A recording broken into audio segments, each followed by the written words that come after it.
যুক্তরাষ্ট্রের president Donald Trump জানিয়েছেন তিনি সিরিয়ার উপর আরোপ করা দীর্ঘদিনের মার্কিন নিষেধাজ্ঞা প্রত্যাহার করে নেবেন। সিরিয়ার সাবেক শাসক বাশার আল আসাদের আমলে দেশটির উপর নিষেধাজ্ঞা দিয়েছিল ওয়াশিংটন।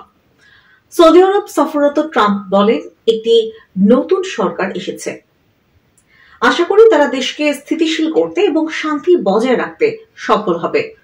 সৌদি আরবের যুবরাজ মোহাম্মদ বিন সালমানের সঙ্গে এক আয়োজনে যুক্তরাষ্ট্রের প্রেসিডেন্ট আরো বলেন, আমি সিরিয়ার ওপর আরোপ করা নিষেধাজ্ঞা প্রত্যাহারের নির্দেশ দেব যাতে দেশটির শ্রেষ্ঠত্ব অর্জনের সুযোগ দেওয়া যায়।